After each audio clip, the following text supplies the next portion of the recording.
If you're a hairstylist behind the chair and you're offering balayage services, look no further. I'm going to show you my most time-efficient technique, how you can cut down on your timing and also use less of your product. This is a tried and true technique that I learned many years ago, but it's also a really great service when you have clients who want to stretch out their appointments, or they want something that is not as committed, or maybe they're just new to balayage in general. What's up? My name is Ambrosia Carey. Welcome to my channel. I share with you time-efficient techniques so you can make more money and take less time behind the chair. So let's go ahead and get into this balayage method right now.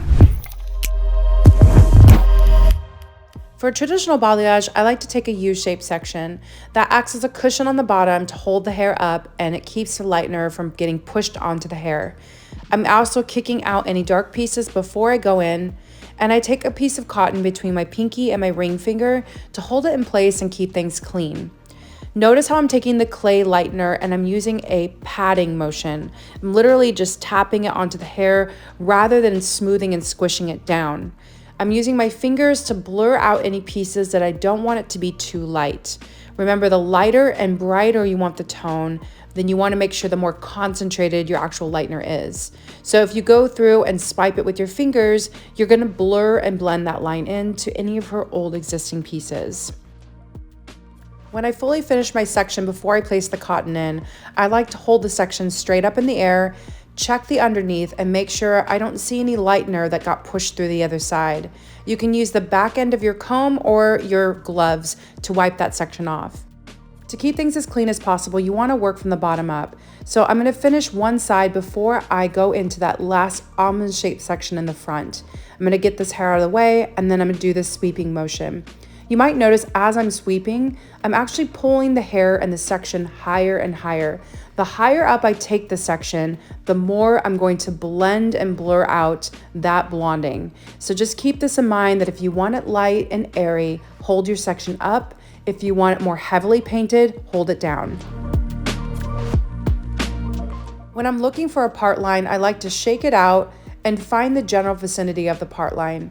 I don't like it to be too clean, otherwise the grow out is really harsh. So I'm gonna work from the back toward the front, and I'm gonna take the same U-shaped section, kicking out any unwanted dark pieces, because remember with balayage, dark next to light is what makes it actually stand out. I'm gonna hold that at a higher elevation, and remember what I was saying about elevation. The higher you hold it, the more blended and blurred it's going to be. You're going to see me repeat this step over and over again until I get to the very front.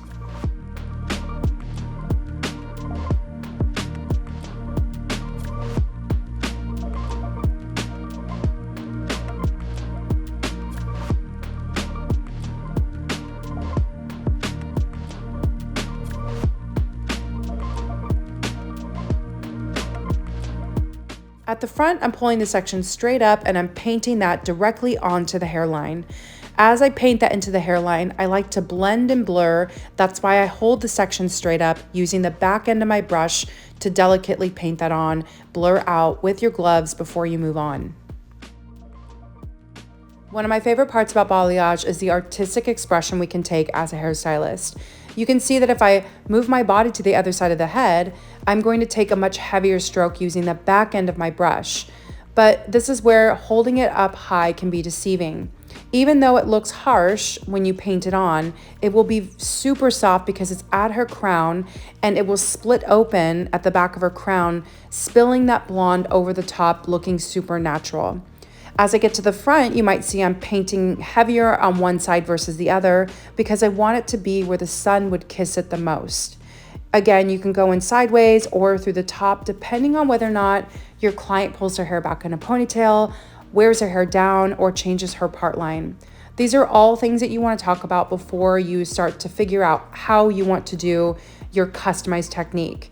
Remember, whenever you're consulting with your client before you do a balayage, you want to find out all these things in advance before you just go through and start painting away. It's building out customizations like this that make you truly valuable as an artist, but also what creates a customized package for your client, and what also makes it so much more valuable, and therefore actually making you totally irreplaceable as a service provider. I like to leave the front out for the very last because this is the chef's kiss. This is the piece that you really want to make sure that you're blending and blurring, and you're spending a little extra time just getting in those final last touches before you drop that down and let it sit out. Remember, the front is always going to lift up the fastest because it's the finest hair on the head. We're going to go for 15 minutes and then wash it out and gloss her when we're done. The gloss that I'm choosing is Oligo Colora Gloss. I'm doing 9GV and 10V.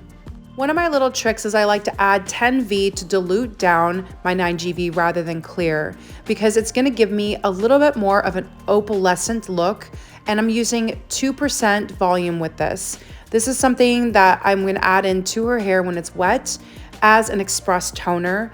I am going to let it sit on for 10 minutes before I rinse it out, and then let's take a look at what it looks like when we're all done.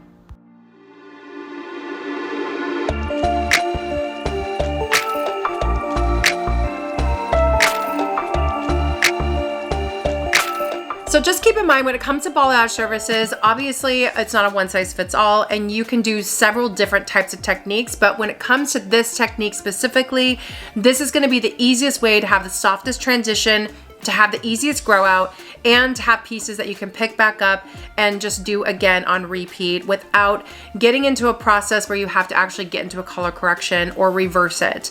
I hope you enjoy this video. Make sure you like and subscribe for more of these coming your way, and I'll see you soon.